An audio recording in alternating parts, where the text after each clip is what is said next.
नमस्कार, मैं विवेक कविश्वर, राब्ता का एक प्राइम मेंबर, राब्ता का एक सिपाही।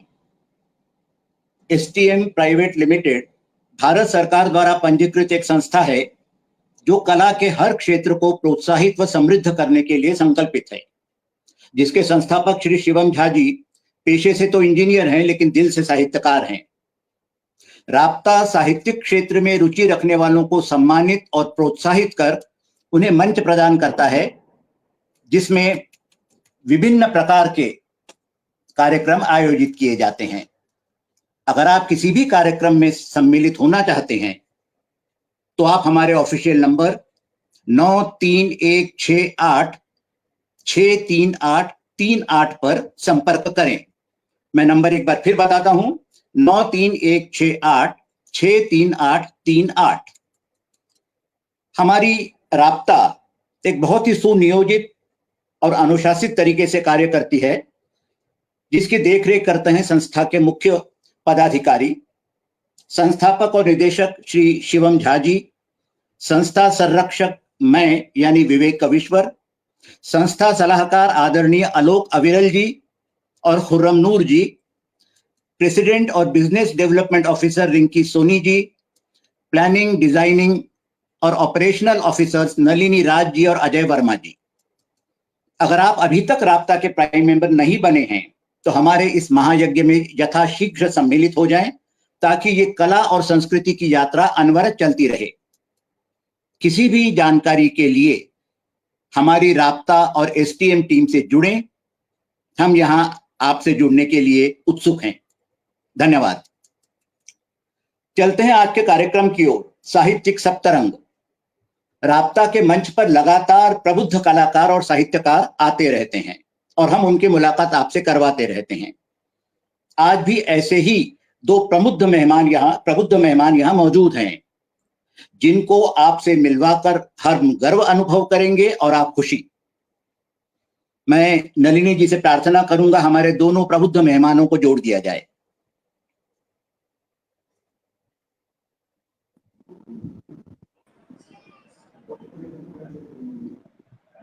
स्वागत पुष्पा जी, स्वागत अमिता जी। नमस्कार। हमारी आज की पहली मेहमान हैं आदरणीय पुष्पा श्रीवास्तव शैली जी, जिनकी पुस्तक देहरी पर बात करने के लिए आज हम यहाँ एकत्रित हैं। सुल्तानपुर उत्तर प्रदेश से संबंध रखने वाली पुष्पा जी का जन्म हुआ जौनपुर उत्तर प्रदेश में और आजकल वो स्थायिक हैं रायबरेली उत्तर प्रदेश में। हिंदी और समाजशास्त्र में एमए कर चुकी पुष्पा जी विश्व हिंदी साहित्य सेवा संस्थान की उत्तर प्रदेश इकाई की अवैतनिक प्रभारी हैं। 1990 से निरंतर अनेक विधाओं में लिख रही हैं, जैसे कविता, दोहा, लघु कथा, समीक्षा और संस्मरण इत्यादि। लगभग उसी समय से इन्होंने साहित्य सेवा का संकल्प भी लिया है।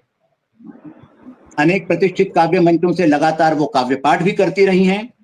उन्हें अनेक सम्मान भी प्राप्त हो चुके हैं, जिनमें से मुख्यतः मैं दो का उल्लेख करना चाहूंगा। अखिल भारतीय साहित्य संगम उदयपुर द्वारा राष्ट्रीय प्रतिभा सम्मान और विश्व हिंदी साहित्य सेवा संस्थान प्रयागराज द्वारा काव्य सम्राट सम्मान। लगभग 50 साझा संकलनों में इनकी रचनाएं प्रकाशित हो चुकी हैं और अब उनका प्रथम काव्य संग्रह आया है देहरी, जिस पर आज हम चर्चा करने वाले हैं। स्वागत है आदरणीय पुष्पा जी। आज की हमारी दूसरी मेहमान हैं डॉक्टर अमिता दुबे। लखनऊ उत्तर प्रदेश के रहने वाले अमिता जी हिंदी और अर्थशास्त्र में एमए और तदुपरांत एलएलबी और फिर साहित्य में पीएचडी कर चुकी हैं। इनकी अब तक 38 पुस्तकें प्रकाशित हो चुकी हैं। जी ठीक सुना आपने, मैंने 38 ही कहा। इनके 8 कथा संग्रह, 2 बाल कथा संग्रह, 2 उपन्यास, 4 काव्य संग्रह और कई समीक्षाएं और समालोचनाएं प्रकाशित हो चुकी हैं। इनके कर्तृत्व पर कई शोध प्रबंध लिखे जा चुके हैं और एमफिल और पीएचडी जैसी उपाधियां प्रदान की जा चुकी हैं। इनकी रचनाओं का अनुवाद दूसरी भाषाओं में भी हो चुका है। ये उत्तर प्रदेश हिंदी संस्थान की प्रधान संपादिका भी हैं। आज की चर्चा में अमिता जी समीक्षक की भूमिका है। स्वागत है अमिता जी आपका। और मैं विवेक कविश्वर इन दो प्रबुद्ध साहित्यकारों को जोड़ने वाली एक कड़ी। आइए शुरू करते हैं आज की चर्चा देहरी पर।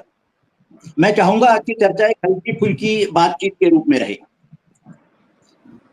फर्श पर गिरता रहा है अर्श से अक्सर कोई, फर्श पर गिरता रहा है अर्श से अक्सर कोई, चुपचाप होकर देखती रहती है घर की देहरी, चुपचाप होकर देखती रहती है घर की देहरी। अब इससे पहले कि मैं अमिता जी को आमंत्रित करूं, मैं पुष्पा जी से एक निवेदन करना चाहूंगा कि वो हमें अपनी इस पुस्तक के बारे में जो कुछ भी बताना चाहें बताएं, क्योंकि किसी पुस्तक के बारे में, किसी बेटे के बारे में जैसे उसकी माँ से अच्छा कोई नहीं बता सकता, वैसे उसकी किसी की पुस्तक के बारे में उसकी लेखक या लेखिका से ज्यादा अच्छा कोई नहीं बता सकता। तो आइए पुष्पा जी, बताइए हमें कुछ। जी, बहुत बहुत धन्यवाद सर। आप सभी को पुनः मैं प्रणाम निवेदित करती हूँ और ये मेरा सौभाग्य है कि आज मुझे पटल पर बोलने का अवसर दिया गया। देहरी शब्द ही अपने आप में बहुत बड़ा है और बहुत बड़ा आपकी आवाज थोड़ी कम आ रही है पुष्पा जी, थोड़ा माइक के पास आ जाइए। अब सही है सर? बिल्कुल बिल्कुल। देहरी के विषय में, पुस्तक के विषय में मैं कहना चाहती हूँ कि बहुत सारी बातें जो मन में बचपन से लेकर के देहरी तो जब से जन्म हुआ, जब से साथ साथ रही और जन्म के पश्चात विवाह हुआ तो एक मर्यादा के साथ मेरे साथ जुड़ी और ससुराल में एक गरिमा के साथ जुड़ी, एक मर्यादा के साथ जुड़ी।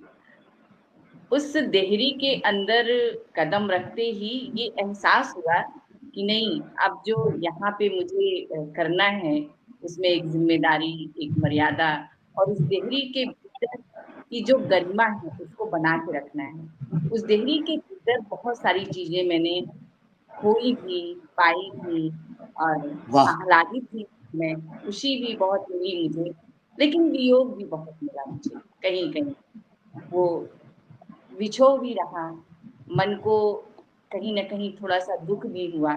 सब कुछ उस देहरी के भीतर हुआ, मुझे मिला और लेकिन सर देहरी ने मुझे भरपूर आशीर्वाद से नवाज़ दिया, जो आपके सम्मुख में आज को लेकर के उपस्थित हूँ। देहरी पर चर्चा हो रही है, ये मेरे लिए बड़े सौभाग्य की बात है। देहरी की पुस्तक पर जो आवरण पृष्ठ है, ये मेरी उसी गांव की देहरी का है जिसको मैं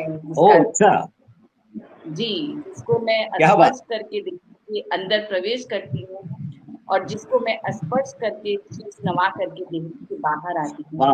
मुझे महसूस होता है कि इस देहरी ने मुझे कभी भी जाने और फिर लौट आने की पूरी आजादी दी। इस देहरी को मैं बार-बार प्रणाम सर। बहुत बहुत धन्यवाद पुष्पा जी। सर मैं चलता हूं अमिता जी की तरफ। जी, कुछ कह रही हैं आप? तो अब मैं चलता हूं अमिता जी की तरफ। आपने देहरी पढ़ी है, आप एक बहुत अच्छी समालोचक और समीक्षक हैं। आपने देहरी में वो सब कुछ देख लिया होगा जो शायद मेरे जैसे साधारण पाठक नहीं देख सकते। सो अब आप और पुष्पा जी आइए देहरी पार करते हैं। जी, मंच आपके पास।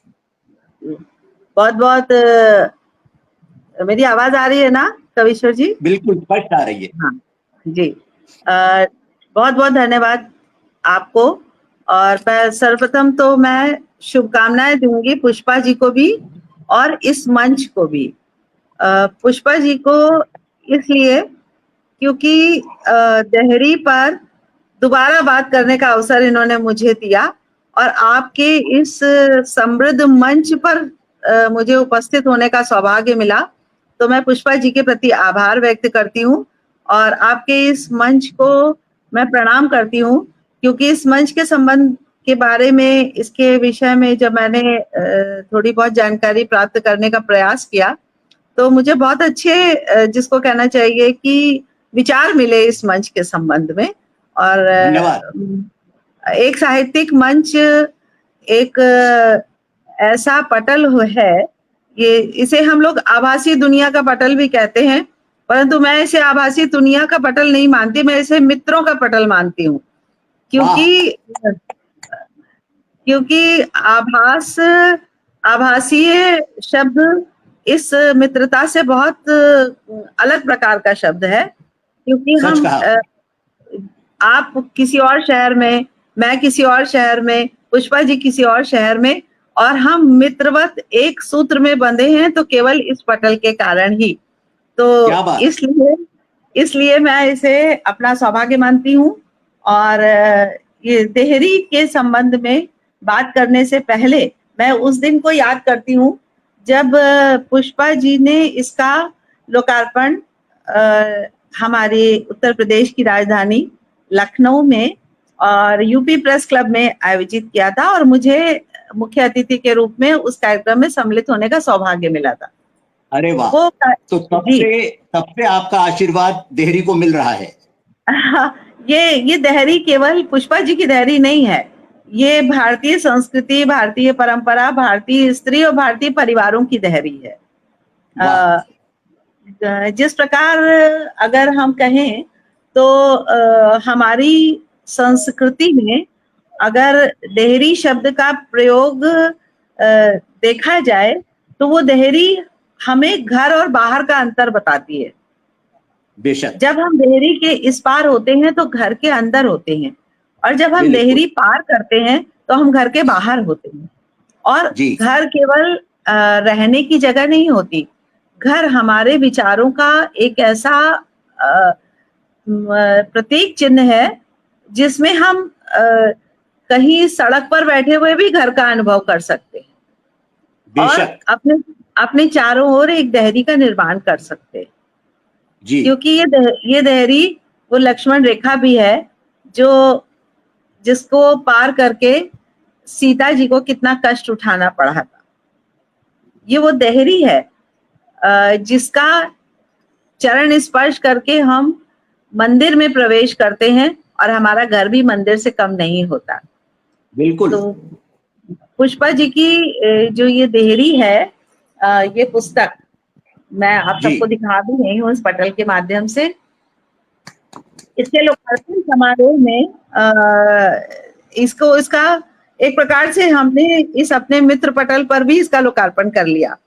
और इसके लोकार्पण समारोह की जो सबसे बड़ी विशेषता थी वो मैं आपके साथ साझा करना चाहती हूँ, क्योंकि एक रचनाकार की निर्मित उसका परिवार करता है और उसका परिवेश करता है, और उसकी निर्मित में या उसके विचारों की श्रृंखला में वे सारी बातें बहुत महत्वपूर्ण होती हैं जो उसको प्रभावित करती हैं। और एक रचनाकार को सबसे पहले तो उसका घर उसे एक रास्ता देता है जिस पर वो चलता है और अपने विचारों को, अपनी अनुभूतियों को अभिव्यक्त करने का एक माध्यम पाता है। तो पुष्पा जी सौभाग्यशाली हैं कि उन्हें अपने पितृगृह में भी और ससुर गृह में भी बहुत संबल मिला और वे अपनी पहली पुस्तक के रूप में हमारे साथ हैं देहरी को लेते हुए। बहुत अच्छी बात कही आपने अमिता जी, बहुत अच्छी बातें कही आपने जी। मेरे मन में जी उस लोकार्पण समारोह की एक बात और मैं कहना चाहती हूँ कि उसमें पुष्पा जी के बड़े भाई और भाभी उपस्थित थे, इनकी देवर देवरानी भी उपस्थित थे, इनकी बेटियां भी उपस्थित थी और इनके पतिदेव भी उपस्थित थे। तो और ये भी एक महत्वपूर्ण बात थी कि उस कार्यक्रम का संचालन इनकी बेटी ने किया था। वाह तो वाह, क्या बात। उस परंपरा को जोड़ती हुई ये कृति है जिसे देहरी नाम देकर इन्होंने सीता, सावित्री, मीरा और मैं कहूंगी राधा की परंपरा को आगे बढ़ाया है। बहुत अच्छी बात, बहुत भाग्यशाली हैं पुष्पा जी, जिनका सारा परिवार इनके साथ है, जिनका सारा परिवार इनके साथ देहरी के भीतर है और इनका सारा परिवार इनको सफलता के साथ देहरी पार करते हुए देखना चाहते हैं। पुष्पा जी, मैं आपसे एक बात पूछना चाहूंगा, देहरी के इस पार रहकर देहरी के उस पार की दुनिया कैसी लगती है? सर, देहरी के इस पार रहकर देहरी के उस पार की दुनिया कहीं ना कहीं मुझे थोड़ा सा अधूरी लगती है। देहरी के बाहर जब मैं होती हूँ तो मुझे लगता है मुझे देहरी के अंदर होना चाहिए। वहां जो थोड़ा सा अधूरापन या खालीपन जो होता है, मुझे लगता है कि उसको मैं भर पाऊंगी। इसलिए मुझे वो दुनिया कभी कभी अधूरी लगती है। और कभी कभी जब मैं बाहर भी रहती हूँ और सबको हंसते खिलखिलाते देखती हूँ, तो भी मेरा मन बहुत ज्यादा उत्तेजित होता है वहां पर होने का। तो बार बार देहरी मुझे अपनी ओर खींचती है और अपने आंगन में मुझे खड़ा कर देना चाहती है कि नहीं, तुम बाहर नहीं रहोगी, तुम्हें यहाँ खड़ा होना है, तुम्हारे होने से यहाँ पे शायद कुछ और अच्छा हो जाएगा। तो सर, मुझे ये बात हमेशा याद रहती है कि मुझे उस देहरी के भीतर हमेशा खड़े होकर के उस आंगन में कुछ करना है, कुछ अच्छा करना है, सामंजस्य की जो बेल है उसे सींचने का पूरा प्रयास करना है। पुष्पा जी, शहरों में तो शायद जो देहरी होती है उसका मुख्य उद्देश्य होता है बाहर का पानी या बाहर की मिट्टी अंदर ना आए, लेकिन मुझे लगता है गांव में जो देहरी होती है वो आपकी आत्मा से, आपकी परंपरा से, आपके संस्कारों से, आपके अपनों से और सबसे बड़ी बात आपके दिल से जुड़ी होती है। कुछ कहेंगी इसके बारे में? और इसी के बारे में विचार जानना चाहूंगा मैं अमिता जी के भी। जी, पहले मैं बोलूं सर या दीदी को? जरूर बोलिए, आप बोलिए पुष्पा जी। आप बोलिए। सर, देहरी जो है बिल्कुल आत्मा से जुड़ी हुई है। जब हम जी ब्याह के आए तो उस देहरी का पूजन नई बहू से कराया गया और उस हाँ देहरी का पूजन करके, जी, उस देहरी का पूजन करके हमने लोक परंपरा का निर्वहन किया और अंदर हमारा गृह प्रवेश हुआ, नई वधू का गृह प्रवेश हुआ। तो वहां पे ये समझ में आया कि अब मुझे जिम्मेदारी और इस देहरी की गरिमा, इसको हमें बचाकर रखना है। इसके भीतर की जो बहुत कर्तव्य सुंदर। हैं, जो नीतियां हैं, जो चुहल है, रिश्तों की जो मर्यादा है, उन सबको हमें जोड़ने का पूरा पूरा प्रयास करना है। आज भी सर वाह। एक लोक परंपरा की बात करती हूँ मैं। जब हम लोग अभी बरगद पूजा आने वाली है, हम लोग बरगद पूजा से या किसी अच्छे शगुन से हम लोग बाहर से जब आते हैं और देहरी को लांघ कर अंदर जाना होता है, तो हम देहरी को फिर से पूछते हैं कि ओ ये कहते हैं पूर्वजों का मस्तक होता है या पूर्वजों की छाती होती है, उनका आशीर्वाद लिए बिना हम अंदर प्रवेश नहीं करते। इसलिए आज भी हम जब आते हैं तो अपने पूर्वजों का आशीर्वाद अपने मस्तक पर ले करके और आगे बढ़ते हैं। सर, वही हम आज भी जब हम पूजा गृह में जाते हैं, पूजा गृह से जी, निकलने के बाद उस देहरी को प्रणाम करते हैं सर। ये बहुत हम सुंदर, कहेंगे। बहुत सुंदर। आप क्या कहेंगे अमिता जी इसके बारे में? देखिए, अभी आपने एक बात कही कि ये ग्रामीण परिवेश की देहरी और शहरी परिवेश की देहरी में भेद है। मुझे जी ऐसा लगता है कि आधुनिकता के साथ जुड़ते हुए भी हम अपनी परंपराओं को संजोने का कार्य कहीं भी कर सकते हैं, चाहे वो ग्रामीण परिवेश का आवास हो या शहरी जी परिवेश का आवास हो।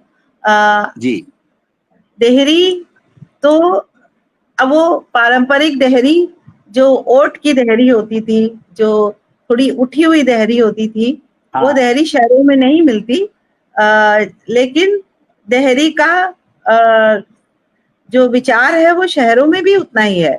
मुझे लगता है घर में प्रवेश, जी, घर में प्रवेश करते हुए शहरी घरों में भी हमारी चप्पलें बाहर ही उतरती हैं। बिल्कुल बिल्कुल। घर के बाहर जो हमारा जिसको अगर कहा जाए पोर्टिको कहते हैं या बाहरी स्थान होता है, वहाँ हमारा चप्पलों का, जी, वरांडा कहते हैं, चप्पलों का एक चप्पल जूते रखने का एक स्टैंड अवश्य होता है सबके घरों में। बिल्कुल होता है, तो बिल्कुल होता है। वो हम देहरी की परंपरा चाहे ग्रामीण परिवेश में निभाएं और चाहे शहरी परिवेश में निभाएं, वो हमारे लोक मंगल की परंपरा से जुड़ी हुई है, जहां हमें घर को मंदिर मानते हुए उसमें हम प्रवेश करते हैं और उसमें उसी प्रकार रहते हैं जिस प्रकार हम अपने आराध्य को मंदिर में स्थापित करते हैं और उनकी आराधना करते हुए अपने को जो भी हम भोजन बनाते हैं उसको प्रसाद के रूप में ग्रहण करते हैं। तो मुझे लगता है कि ये देहरी केवल एक शब्द नहीं है, ये एक परंपरा है और ये भारतीय स्त्री की एक ऐसी संकल्पना है, उसका ऐसा संकल्प है कि वो अपने बच्चों में भी ये संस्कार डालती है कि ये देहरी का महत्व है। जी, बहुत अच्छी बात। आप दोनों ने देहरी की महत्ता को इतने सुंदर शब्दों में बताया। मैं जानता था आज के कार्यक्रम में मेरे सामने दो विदुषियां बैठी होंगी और उनसे मैं बहुत कुछ सीखूंगा, ये मुझे मालूम था और वो सीखना मैं शुरू कर चुका हूँ। अमिता जी, आप पुष्पा जी से इस पुस्तक के बारे में कुछ पूछना चाहेंगे? ऐसी कोई बात जो आपको अजीब लगी हो या ऐसी कोई बात जो लीक से हटकर हो? मुझे इस पुस्तक में पुष्पा जी की जो अभिव्यक्ति है वो बहुत प्रभावकारी लगी, लेकिन मैं पुष्पा जी से ये पूछना चाहती हूँ कि आपका कविता लेखन में दृष्टिकोण सकारात्मक है कि नकारात्मक? वाह, बहुत बिल्कुल समीक्षकों वाला प्रश्न पूछा है आपने। क्योंकि कहीं मुझे पुष्पा जी सब कुछ आस्थावान होते हुए भी नकारात्मकता की ओर उन्मुख दिखाई देती हैं इस कृति में। तो मैं पूछना चाहती हूँ कि सकारात्मक दृष्टिकोण है या आपका नकारात्मक, या दोनों मिला जुला? दी, आपने बहुत सही प्रश्न किया है। और जब देहरी की बात आती है तो ये बिल्कुल सहज सी बात है कि घर परिवार सब कुछ होगा, तो कभी कभी दृष्टिकोण सकारात्मक भी हो जाते हैं और कभी कभी नकारात्मक भी हो जाते हैं। जिसमें मेरी एक रचना है कि नहीं सहूंगी, तो वहां पे जी मैंने पति के लिए ये बात रखी है और ये रचना मैंने खुद की जी हुई है कि बेमतलब की डांट तुम्हारी बिल्कुल नहीं सहूंगी। तो इसको चाहे आप ये समझिए कि एक मन में स्वाभिमान जागृत हो जाता है मेरे कि नहीं, गलत बात मुझे नहीं सहना है। बहुत दिन बाद ये बात मन में आती है कि अब गलत बात नहीं सहूंगी। तो ये मुझे लगता है शायद कुछ सकारात्मक है, और लेकिन थोड़ी सी नकारात्मक भी है कि पति को ऐसा नहीं बोलना चाहिए, लेकिन मैंने अपने स्वाभिमान को बचाते हुए ऐसा बोला है कि बिना मतलब की डांट तुम्हारी बिल्कुल नहीं सहूंगी। हो गया बहुत। मुझे ये पंक्ति याद है आपकी, बेमतलब की डांट तुम्हारी प्रियतम नहीं सहूंगी। लेकिन जहां इसमें नारी का एक निर्धार नजर आता है, वहीं एक पत्नी का आत्मसम्मान भी नजर आता है। लेकिन ये बात आपने कितने सहज सरल और अपने से शब्दों में कही है, कमाल है। इस पंक्ति ने मुझे बहुत आकर्षित किया, इस कविता ने मुझे बहुत आकर्षित किया। बहुत धन्यवाद। बस कभी नकारात्मक भाव जरूर उठे हैं और कभी कभी घर में बहुत सारी बातें हुई तो मन थोड़ा सा दुखी हुआ तो वो लिख गई। और बहुत सारा कुछ ऐसा है जो केवल अपने से ही जोड़कर नहीं, घर के देहरी के बाहर हमारे आस पड़ोस के लोग भी रहे हैं, उनको भी देख करके कभी मन दुखी हुआ तो ऐसे भाव आए और मैंने लिखा उनको कि केवल अपने से ही जोड़ करके लिखने का कोई मतलब नहीं होता है। जब तक दूसरे की संवेदना को प्रभावित ना करे और लेखन ना हो पाए उनके प्रति, तो उसका कोई मतलब नहीं होता। तो बस यही रहा है, कभी कभी सकारात्मक और कभी कभी नकारात्मक, दोनों भाव मिले हैं। अमिता जी, मैं आपसे एक बात जानना चाहूंगा। आपने बहुत पुस्तकें पढ़ी होंगी, आपने इतनी समालोचनाएं की हैं, इतनी समीक्षाएं लिखी हैं। अक्सर काव्य संग्रहों में 1 या 2 या 3 रचनाएं मां पर होती हैं, लेकिन इस काव्य संग्रह में देहरी में मैंने देखा है 10, 12 या शायद उससे भी कहीं ज्यादा रचनाएं मां पर हैं। मैं पुष्पा जी से बाद में पूछूंगा, लेकिन अमिता जी मैं आपसे जानना चाहूंगा, आपको क्या लगता है इसका कारण क्या हो सकता है? और कुछ एक जो इन्होंने पंक्तियां लिखी हैं, कभी बैठो निकट उनके गले में बाह भर लेना, कभी माँ के सिकुड़ते गाल पर भी बात कर लेना, और दूसरा, लगता है माँ कुछ थोड़ी सी अब बूढ़ी बूढ़ी लगती है, जाने क्यों अब माँ बेटों की रूठी रूठी लगती है। ये पंक्तियां कमाल हैं। आप क्या कहेंगे अमिता जी? देखिए, अगर आप मेरे विचार जानना चाह रहे हैं तो मैं जी। बहुत दृढ़ता से कहती हूँ कि मेरी धारणा में स्त्री का सबसे सुंदर रूप माँ हो जाना है। बिल्कुल। मेरा एक कविता संग्रह है और उसका ये थोड़ा इस विषय से इतर बात है, लेकिन ये बात इससे जुड़ती है, इस जी। देहरी से जुड़ती है। मेरा एक कविता संग्रह है, उसका नाम है माँ हो जाना। और वो उसमें मैंने उन पंच कन्याओं को लिया है जी। जो भारतीय संस्कृति में जिनका चरित्र एक संदेहास्पद चरित्र के रूप में जाना जाता है, लेकिन उनका जो स्वरूप है और उन्हें पंच कन्याओं की मान्यता है। और अहिल्या से लेके कुंती और द्रौपदी और ये सब पंच कन्याओं में गिनी जाती हैं। और तो इन जैसे अहिल्या का चरित्र ही ले लें तो अहिल्या जी। के जीवन में कितनी कठिनाई थी, लेकिन बिल्कुल। जब श्री राम ने उन्हें माँ कह के संबोधित किया तो उनका जीवन उसी क्षण उद्धार हो सौभाग्य गया। की श्रेणी में आ गया। तो बिल्कुल। मेरा मानना ये है कि स्त्री के जीवन का सबसे सुखद पक्ष माँ हो जाने में है, और माँ होने के लिए स्वयं जननी होना आवश्यक नहीं है कि आपने किसी संतति को जन्म दिया। मातृत्व एक ऐसा भाव है जो आप प्रकृति के साथ भी मातृत्व का भाव रख सकते हैं, अपनी संतति के साथ तो सभी रखते हैं, हम अपने परिवेश के साथ भी मातृत्व का भाव रख सकते हैं। वाह वाह, क्या बात कही आपने। तो मुझे लगता है कि पुष्पा जी भी मेरी तरह भारतीय संस्कृति और भारतीय परिवेश की स्त्री को, जिसका सौभाग्य सूत्र माँ होने में है, को चित्रित करना अपना ध्येय मानती हैं। इसीलिए उनकी इस पुस्तक में कई सारी कविताएं माँ पर हैं।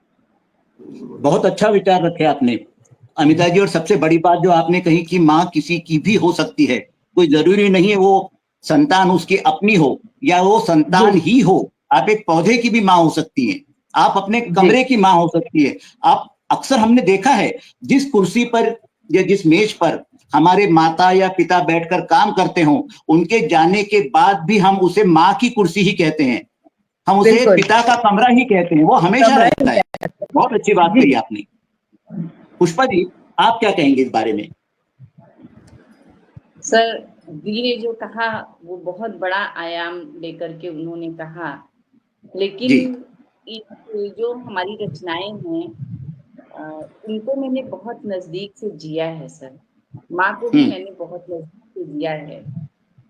माँ होना तो एक अलग बात है, लेकिन माँ को महसूस करना भी एक अलग बात है। तो सर मैंने इन रचनाओं, मेरी माँ, मैं अपने बारे में बता दूं, मेरी माँ जो है वो मैं जब इंटर में थी तभी नहीं रही, तो उसके बाद से उनके प्रति बहुत ज्यादा उनसे लगा रहा, और शायद ये रचनाएं इसी का परिणाम है। और बाद तक मैं आज तक माँ को खोजती रहती हूँ, और रचनाएं जो हैं ये सब उन्हीं का परिणाम है आज भी। अच्छा, वहां से जब मायके से मैं आई तो ससुराल में मुझे माँ मिली, मेरी सास मिली मुझे। तो ये इसमें जो माँ अब बूढ़ी बूढ़ी लगती है, तो उनकी उम्र लगभग 90 साल के आसपास हो गई, अब थोड़े दिन पहले वो नहीं रही। तो मुझे मतलब देखने को मिला कि वो कभी कभी नाराज हो जाती थी। पहले बहुत खुश रहती थी, हम लोग के साथ रहती थी, लेकिन उनके मन का नहीं हुआ तो वो बहुत नाराज हो जाती थी। तो उसी बात को लेकर के मैंने ये लिखा कि माँ बूढ़ी बूढ़ी लगती हैं, बेटों से कुछ रूठी रूठी लगती हैं, क्योंकि उनके मन का बहुत सुंदर भीतर में पंक्तियां। वहां पे मैंने उनको भी जिया और अपनी मायके जी। की माँ को भी जिया। सर इन्हीं का परिणाम है, और आज भी जब किसी वृद्ध माँ को देखती हूँ तो ये पंक्तियां स्वतः मेरे मस्तिष्क में आ जाती हैं। बिल्कुल ऐसा ही बहुत है सुंदर। माँ के। जी जी, धन्यवाद। अमिता जी, आपको इस हाँ जी। पुस्तक की विशेषता क्या लगी? वैसे तो बहुत विशेषताएं हैं, ये प्रश्न ही गलत है, कि आपको विशेषता क्या लगी। ये विशेषताओं की खान है, विशेषताओं का भंडार है, लेकिन एक दो अगर आप बताना चाहें तो। हाँ, इस पुस्तक की जो सबसे बड़ी विशेषता है वो मुझे इसकी सरलता लगी। पुष्पा जी ने बेशक। बहुत बहुत बड़ी बड़ी बातें जो हमारे जीवन को विभिन्न स्तरों पर प्रभावित करती हैं और जी हमारे मन की कुंठाएं, हमारे मन के प्रश्न और समाज से हमारी अपेक्षाएं और समाज की हमसे अपेक्षाएं, उनका चित्रण बहुत सहज शब्दों में किया है। इनके इनके बेशक। जो इनके शब्द हैं, इनको किसी शब्दकोश की आवश्यकता नहीं पड़ी। इन्होंने अपने मन के सारे भावों को अपने सहज शब्दों में पिरोया है और ये इनकी क्या सबसे बात। बड़ी विशेषता है। और एक बात और भी मैं कहना चाहती हूँ, जैसे माँ पर बात हो रही थी, तो हम जी आधे जीवन में माता पिता बनते हैं और बेशक। और आधे आधे उम्र में आते आते हम अपने माता पिता को खो देते हैं। तो ये एक शाश्वत क्रम चलता है। कुछ सौभाग्यशाली लोग होते हैं जिनके माता पिता बहुत लंबे समय तक उनके साथ रहते हैं। कुछ ऐसे भी होते हैं जिनके माता पिता बचपन में ही उनसे विलग हो जाते हैं। कुछ ऐसे भी जी बच्चे होते हैं जिन्हें अपने माता पिता की शक्ल भी याद नहीं होती। वे उनके बारे में केवल अपने निकट संबंधियों से सुन सुनकर जानते हैं। तो बिल्कुल। माँ का संबंध तो बहुत गहरा है, लेकिन माँ को माँ बनाने वाले हमारे पिता भी होते हैं। जी क्या बात है। वे वे हमें माँ का महत्व बताते हैं और माँ तो एक सेतु होती है बच्चों के और पिता के बीच में, और बच्चों और परिवार के बीच में, बच्चों और बिल्कुल समाज के बीच में। जिस बच्चे के साथ उसकी माँ खड़ी रहती है, वो बच्चा अपने जीवन में बहुत कुछ कर जाता है।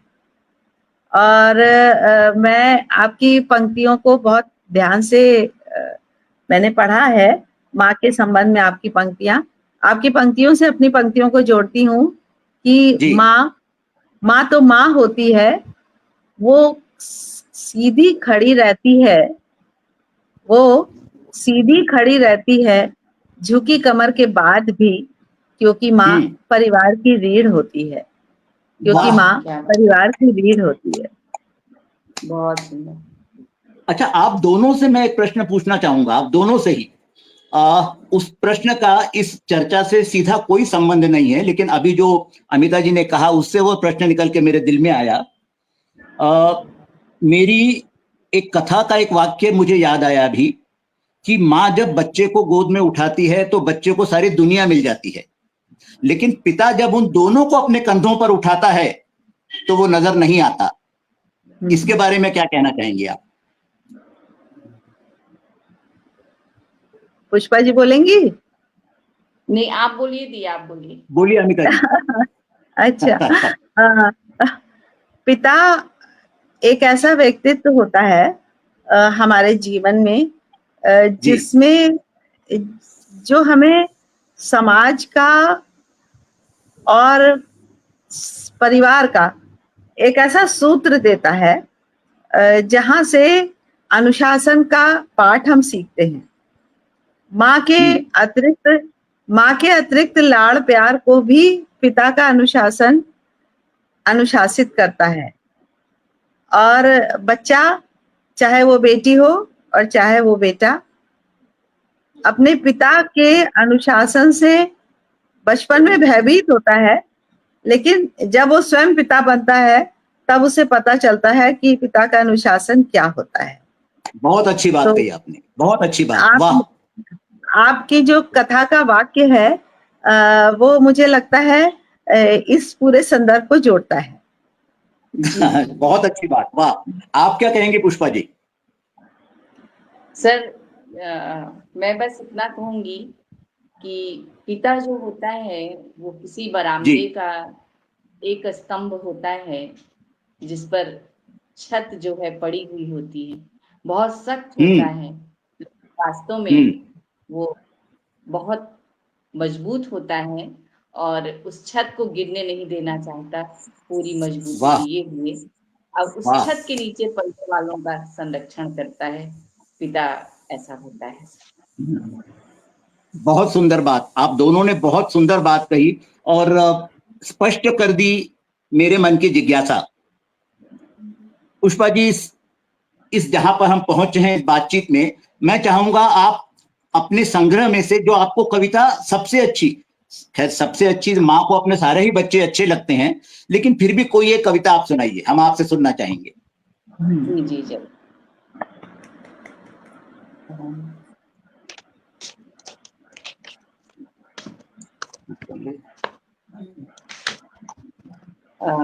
सर, सब कुछ के बाद मैं अपनी एक रचना का कुछ भाग आपके सामने रखती हूँ।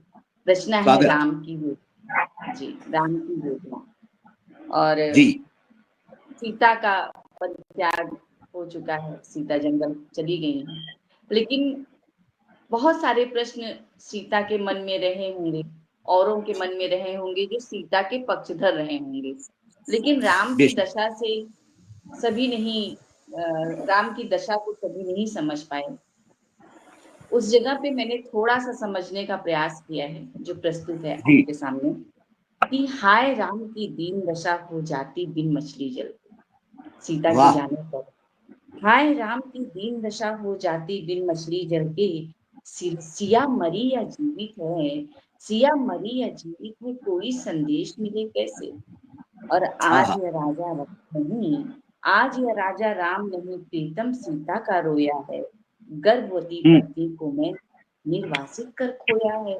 तमाम सारे वाह प्रश्न राम के मन में उठ रहे हैं, और जी करता है जाकर सरजू के कगार पर बैठूं अब, जी करता है जाकर सरजू के कगार पर बैठूं अब, ले लो अपने राज, ले लो अपने राज, सिया दो मेरी सबसे कहूं अब। और शीश वाह टिकाकर रोए रघुबर, शीश टिकाकर रोए रघुबर, खंभे और दीवारों से अश्रु झरे थे अवध नगर के महलों और गलियारों से, अश्रु झरे थे क्या अवध बात। नगर के महलों और गलियारों से।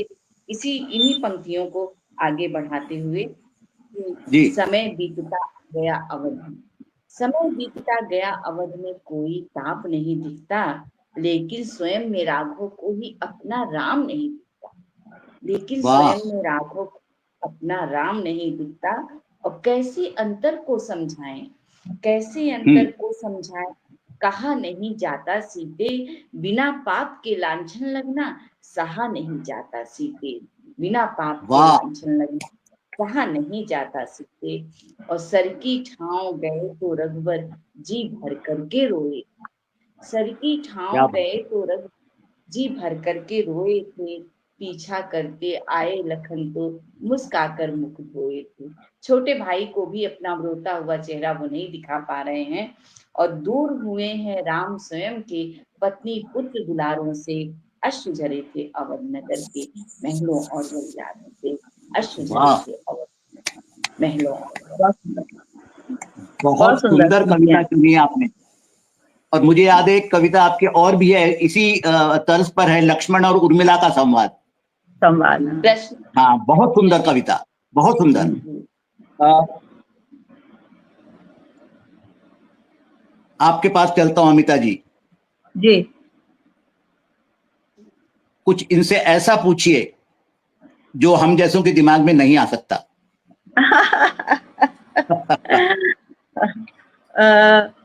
मैं इनसे ऐसा पूछती हूँ जो जी शायद सबके मन की जिज्ञासा है। मैं ये जानना चाहती हूँ पुष्पा जी कि जैसा कि आपने बताया कि आपने इस देहरी में प्रवेश किया और ये देहरी आपका संसार बन गई। मुझे लगता है 80% महिलाएं, हमारी पीढ़ी की महिलाएं इस देहरी के संस्कार से जुड़ती हैं। आज के समय के जो नई बेटियां हैं, नई बहुएं हैं, उनको हम इस संस्कार से कैसे जोड़ सकें, इसके विषय में आपके क्या विचार हैं? जी,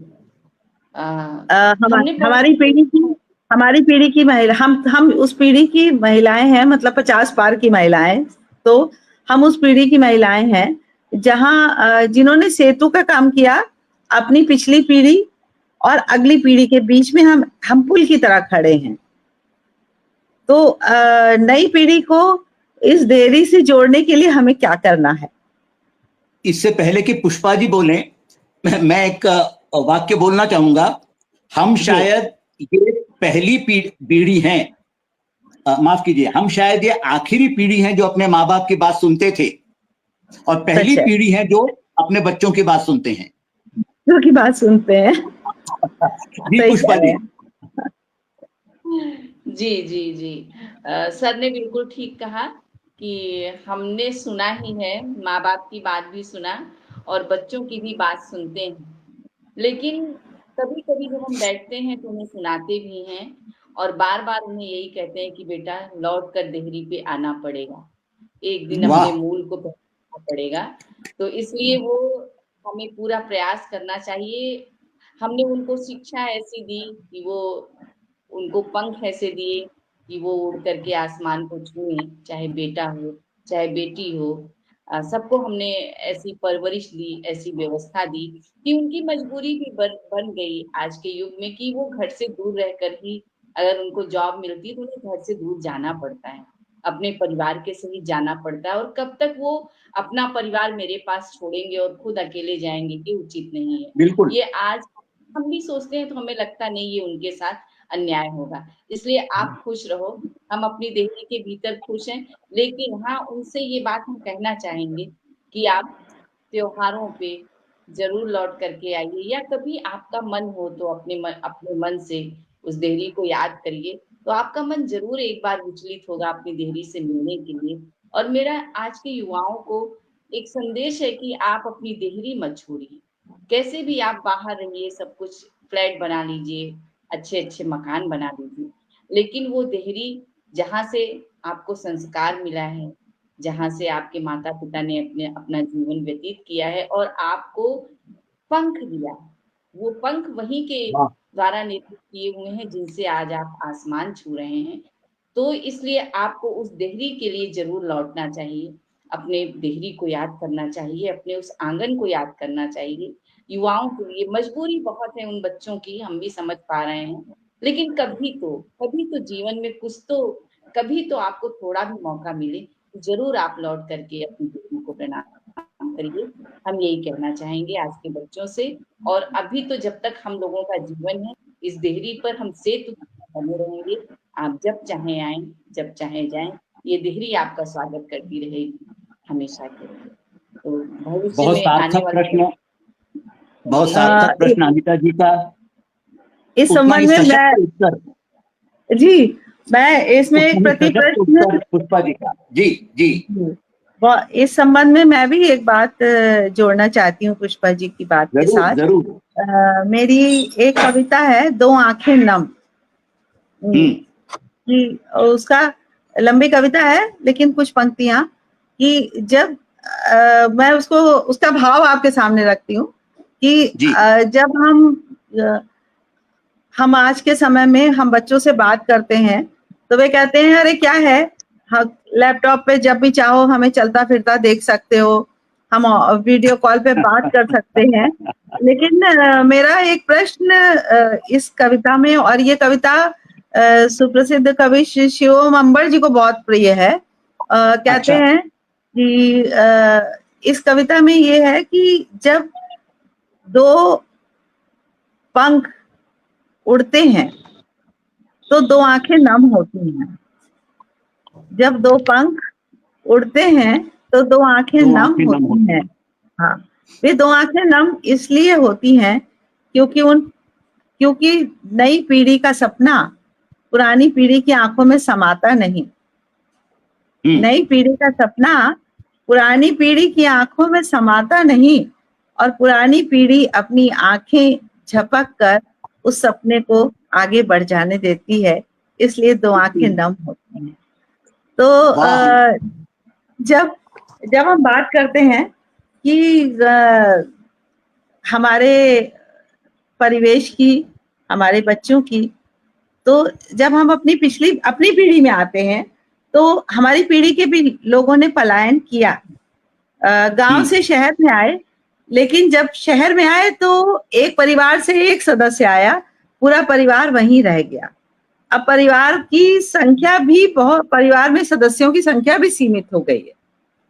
तो जब हम अपने माता पिता को गांव में छोड़ के आए, एक जनरल बात, सामान्य बात, तो वहां हम अकेले उन्हें नहीं छोड़ के आए, पूरा गांव उनके साथ था। लेकिन आज की जो सामाजिक परिवेश है उसमें हम लाइक और डिसलाइक पर अटके रहते हैं। हमारे कई हजार किलोमीटर दूर हमारे मित्र हैं, साथी हैं, हमारे फेसबुक फ्रेंड्स हो सकते हैं, हमारे और माध्यमों के फ्रेंड हो सकते हैं, लेकिन बगल के घर में रहने वाला कौन है उसके संबंध में हमारी जिज्ञासा बहुत कम रह जाती है, और केवल मॉर्निंग वॉक और इवनिंग वॉक में हेलो रह जाती है। तो ये हम अपने परिवेश से भी कट रहे हैं, इस कारण दो आंखें नम होती हैं। बिल्कुल ठीक कहा आपने अभी तक, बिल्कुल ठीक कहा। पुष्पा जी, आप अब रायबरेली में रहती हैं जी, जो एक भरा पूरा शहर है, आधुनिक शहर है, लेकिन मुझे ऐसे लगता है आपका बचपन जहां गुजरा, वो प्रकृति, वो गांव, वो एहसास, वो अनुभव अभी भी आपके साथ हैं। तभी आप कहती हैं, लिख दूंगी मैं धार रोपती सखिया झूले लिख दूंगी, झिमिक झिमिक झालर बूंदों की और बयरिया लिख दूंगी। आपकी ये रचनाओं में श्रृंगार और प्रकृति बहुत सुंदर रूप से आती है। क्या इसका कारण आपका बचपन ही है? सर, बचपन के बारे में बात कहूं तो आज से लगभग 45 वर्ष पूर्व का शहर भी कुछ गांव जैसा ही हुआ करता था। मैं जौनपुर में मेरा जन्म हुआ और वहीं पे मेरा बचपन बीता, वहीं पे मेरी पढ़ाई हुई और वहीं से ब्याह हुआ। लेकिन मैं वहां भी शहर तो कहने को था, लेकिन गांव की बहुत सारी जो गांव का वातावरण था वो वहां हमें पूरी तरह मिला। वो नीम की दातुन, वो नीम का पेड़ बड़ा सा, उसके नीचे कुछ हमारे मित्र, सखा, सहेलियां, उनके साथ खेलते हुए, तो गांव तो बचपन से मन में था। लेकिन सर, सच बात ये है कि मैं जब ब्याह के आई तो मैं सच में गांव में आई। मुझे यहाँ शहर नहीं मिला, मुझे यहाँ पर गांव मिला और परवरिश मेरी शहर की है। कहते जब मैं जन्म से ही मुझे बिजली वगैरह सब मुझे पता था, पिताजी रेलवे में थे, तो कोई ऐसी दिक्कत नहीं थी, असुविधा नहीं थी। लेकिन आजकल की जो भौतिक सुविधाएं हैं वो कतई नहीं थी। उनके बीच में भी हम गांव को जीते रहे, गांव के लोगों को जीते रहे। लेकिन जब मैं ब्याह के आई तो सच में पूरा गांव मेरा हुआ, और इस गांव में जो ये धान रोपती जो सखियां हैं, इनको मैंने देखा। इसी गांव में मैंने कुएं पे बात करती सखियों को देखा। इसी गांव में मैंने टूटी खटिया पे सोया हुआ राम देखा। वो सारा कुछ इसीलिए इसी गांव से जुड़ा हुआ, इसीलिए मैंने यहाँ की देहरी को अपने आवरण पृष्ठ पे रखा कि इस देहरी के बीच की ही ये सारी, पीछे की ही सारी रचनाएं हैं, इसके भीतर की ही सारी रचनाएं हैं। तो वास्तव में गांव मैंने 20 वर्ष बाद जिया, इसलिए ये रचनाएं इस तरह निकल करके आई सर। और मेरे द्वार की एक नीम है, गांव के बरामदे के बाहर एक नीम है, जिसे मैं बचपन ब्याह के बाद से देखती आ रही हूँ। वो नीम बिल्कुल पतली दुबली, एक जैसे बाल्यावस्था की बच्चे होते हैं छोटे, वैसी नीम थी। और आज वो इतनी बड़ी हो गई है कि मुझे लगता है कि मैं उसके नीचे बैठ करके उससे कुछ बतिया लूं, उससे कुछ कह लूं। वो नीम मेरे एकदम अंतस में हर जगह पे शामिल है, और मेरी रचनाएं बिना उसके पूरी ही नहीं होती। जिसे लगता है कि मैं उससे प्रश्न करती हूँ कि अरे इसके बाद क्या होगा, या इसके आगे मैं क्या करूँ, तो वहां से उत्तर निकल करके आता है, ऐसा लगता है। वो नीम मेरी सखी या मेरा सखा, वो इस तरह से सर मैंने गांव को जिया और गांव को अपने लेखन में उतारा। ऐसे ही बिंब तो आपकी रचनाओं में नजर आते हैं। खेतों की हलचल, रूठा हुआ चूल्हा, टूटा हुआ चूल्हा तो हमने सुना है, रूठा हुआ चूल्हा, कटी जीभ से बोलना, कटी जीभ से बोलना, कभी बारिश होती थी तो मैंने देखा मेरी सासू माँ जो थी वो दौड़ करके चूल्हे को ढकने की कोशिश करती थी, लेकिन उतनी देर में ढकने की देर में चूल्हा भीग जाता था और कहीं-कहीं उसकी जो बारिश की बूंदें तेज पड़ती थी तो वहां से मिट्टी उधड़ जाती थी। उसको हाँ, बार-बार ठीक करती थी और जलाने की कोशिश करे तो वो चूंकि रूठ गया है भीग करके तो वो जलता नहीं था, भीग जाता था चूल्हा, गीली मिट्टी हो जाती थी। तो ये सर मैंने सारा कुछ वहीं से लिया है और सर इस तरह से लेकिन मुझे गाँव जो मेरे मन में आपका शामिल बिंब, आपके अद्भुत बिंब हैं, मैं खुद बिंबों का बहुत बड़ा प्रशंसक हूं। मैं श्रृंगार लिखता हूं तो बिंबों के बिना श्रृंगार कुछ भी नहीं है, लेकिन आपका जो बिंब मुझे सबसे अच्छा लगा है और जो हमेशा के लिए मेरा हो गया है वो है खटिया पे सोया हुआ राम। राम। क्या बात है, क्या बात है, जी। वाह, बहुत बहुत कमाल। अच्छा। आप कुछ इसके बारे में इनसे बात करना चाहेंगे अमिता जी? मैं इनसे एक आग्रह करूंगी कि ये जी जो इसकी शीर्षक कविता है देहरी, वो हमारे जी जी जो इस पटल से जुड़े हुए लोग हैं उनके सामने उस कविता का वाचन आप अवश्य करें, क्योंकि मुझे लगता जरूर। है वो पूरी कविता ही अपने में इस पूरी पुस्तक का सार भी है।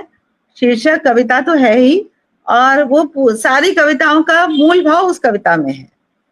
तो जी, जी। अगर ऐसी कविता हम कवयित्री के मुंह से सुने तो और क्या अच्छा हो सकता है। स्वागत जी आपका। जी जी। हाँ पुष्पा जी। जी, जी, दी। आपका आदेश सर माथे पर दी और मुझे पता था कि शायद सर या दी आप दोनों में से किसी भी तरफ से आ सकता है ये कि वो कविता सुनाई जाए। तो मैंने बैठे-बैठे ही उसको अभी मैंने खोल के रख लिया। तो दी वाह। प्रस्तुत है आपके सम्मुख जी देहरी। थोड़ा-सा बताना चाहूँगी सर कि आज भी देहरी के बाहर एक दीप जलता रहता है, शाम को हम लोग जलाते हैं, जिसे लक्ष्मी का दीप कहते हैं। तो उस दीप का बड़ा महत्व है घर देहरी के बाहर, तो उसको भी मैंने शामिल किया है। प्रस्तुत है रचना। किसी भी क्षण चले आना हमारी देहरी पर, किसी भी हम्म क्षण चले आना हमारी देहरी पर, मचलता एक दिया नेह का गरबा लगेगा।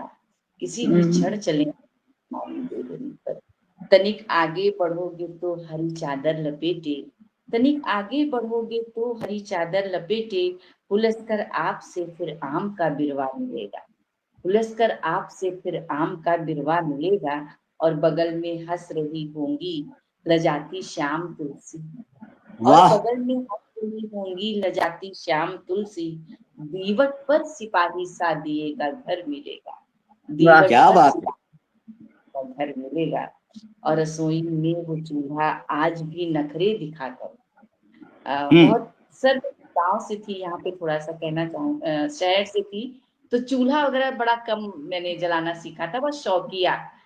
तो चूल्हा जब मैंने जलाना सीखा तो बड़ा मान मनुहार करना पड़ता था, कैसे जलाऊं, अभी ठीक नहीं जला, सास कहती थी तो ऐसे करो ऐसे करो।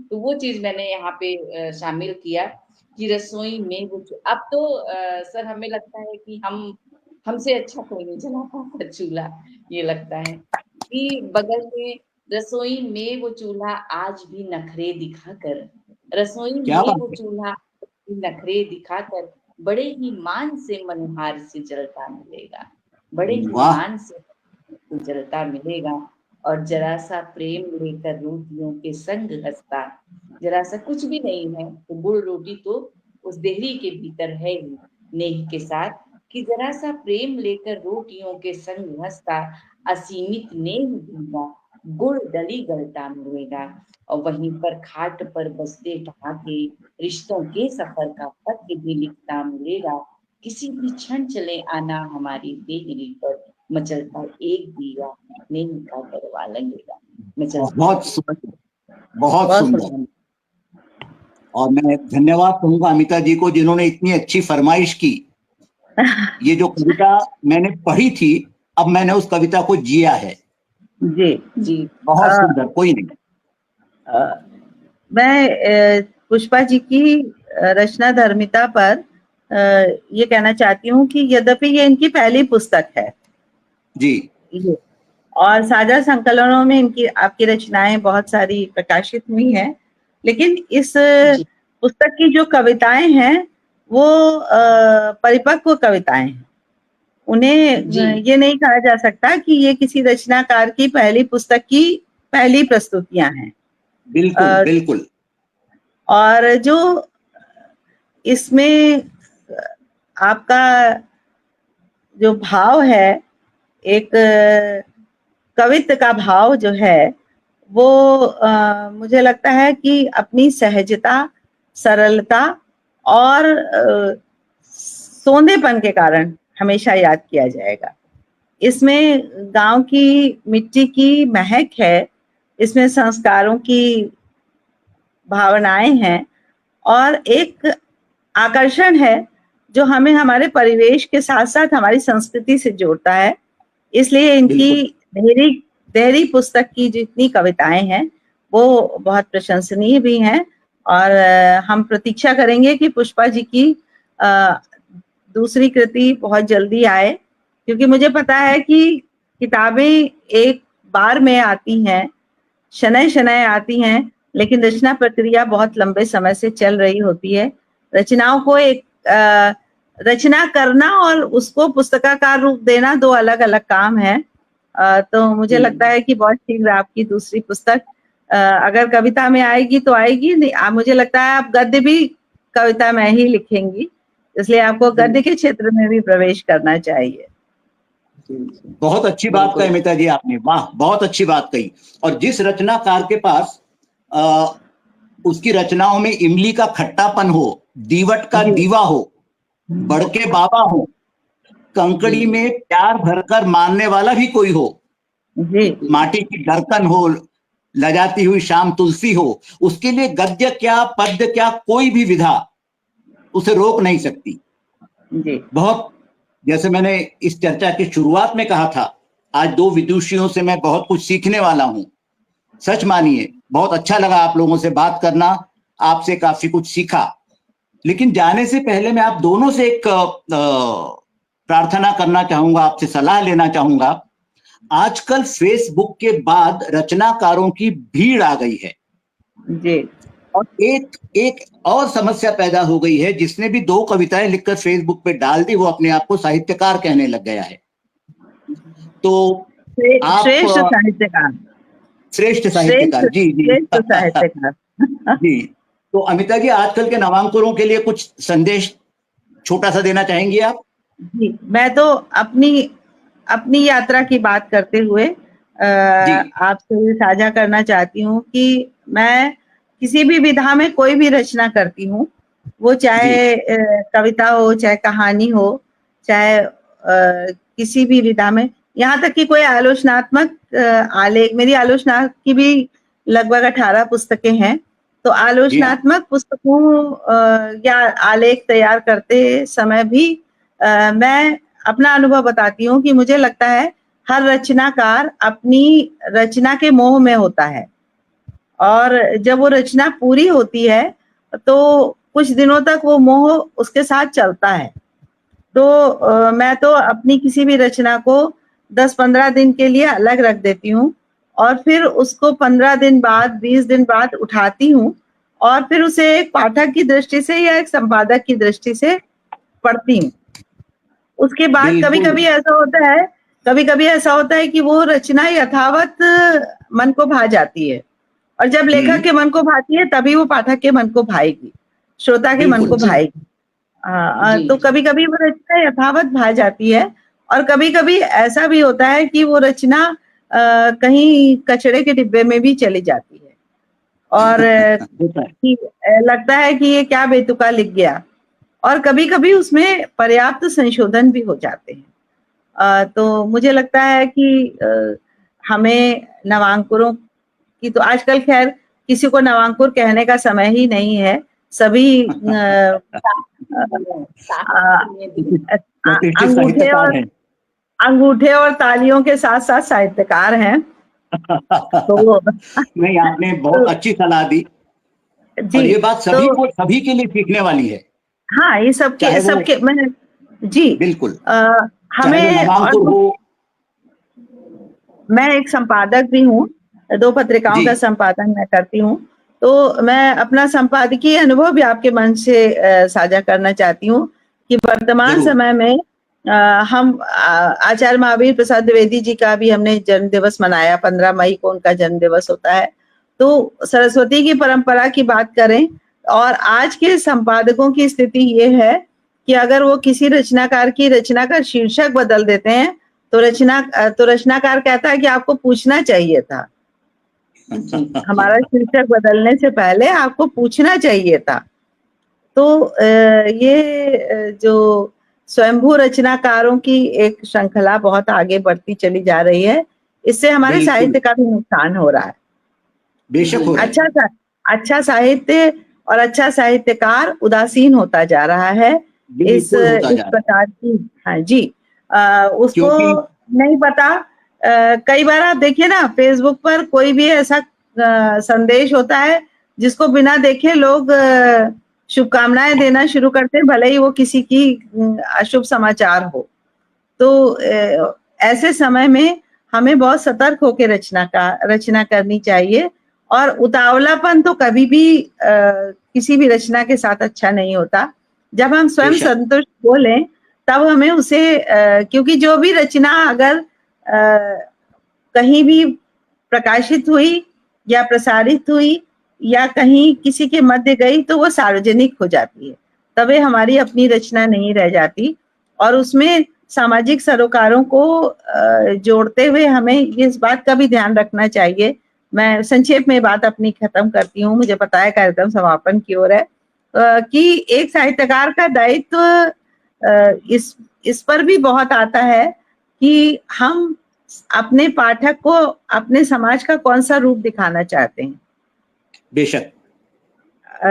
यथार्थ के नाम पर हमें ऐसा स्वरूप नहीं दिखाने की आवश्यकता है, क्योंकि सत्य तो हम सभी जानते हैं, लेकिन सत्यम शिवम और सुंदरम की परिकल्पना हमारे मस्तिष्क में होनी चाहिए।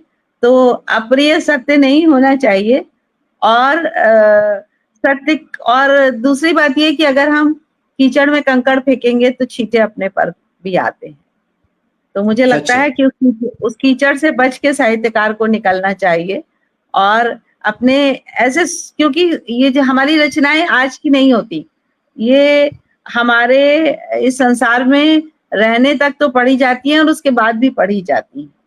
बिल्कुल। तो हम अपने समाज का ऐसा स्वरूप दिखाएं जो सत्यम शिवम सुंदरम की परिकल्पना में हो।